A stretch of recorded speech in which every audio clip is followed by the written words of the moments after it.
Winter Olympics athletes might not get wealthy, but they're rich in other ways. There's not always green in Olympic gold. While Lindsey Vonn has an endorsement portfolio befitting one of the world's most recognizable athletes, and Shaun White once flew to New Zealand because he was craving a particular sandwich, the economic realities are far different for most of the US athletes competing at the Pyeongchang Olympics. They're never going to get rich off their sport. It might, in some cases, even cost them.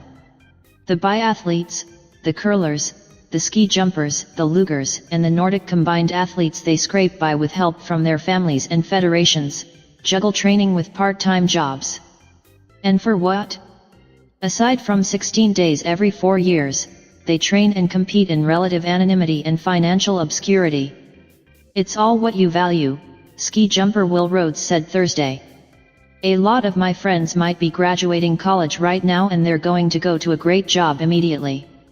And I'm at the Olympics. It just depends what you really want to do, and what you find exciting and worth doing. Worth. It's an interesting concept and one that, frankly, too often misses the point. There are more ways to measure success than financial wealth, but those are often overlooked. At 22, most of the kids Lugger Tucker West grew up with are just starting to explore the world.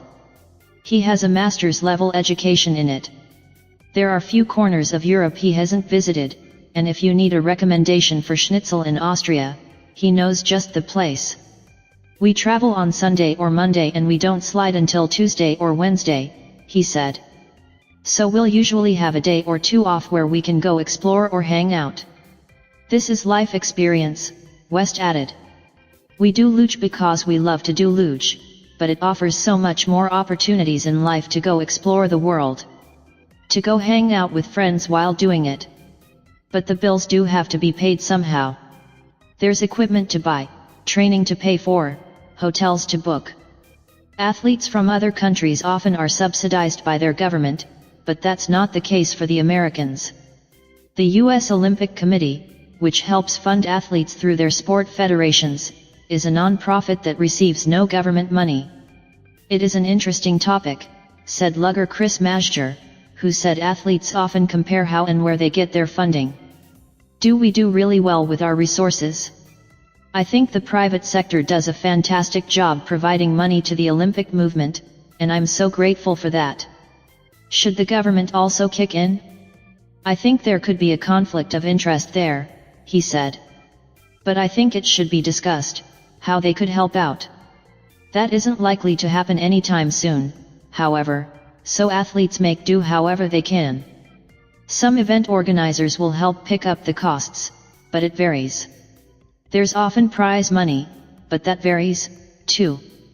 I feel like I will break even every year if we have a successful year, said John Schuster, skip of the U.S. curling team.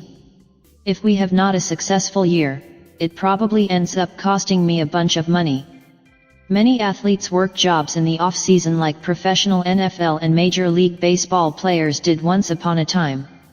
Rhodes and some other ski jumpers work for a property management company, painting, trimming trees, whatever needs to be done. Dick's Sporting Goods employs Olympians or Olympic hopefuls through its Contenders program, allowing them to train while working for the company. I'm an associate in the team sports department, Schuster said. I give them my schedule of where I'm going to be playing and when I'm going to be training and say, I can work these particular days. It won't make him wealthy, but that's not the point. Anyone can make money. Not everyone, almost no one, in fact, can be an Olympic athlete.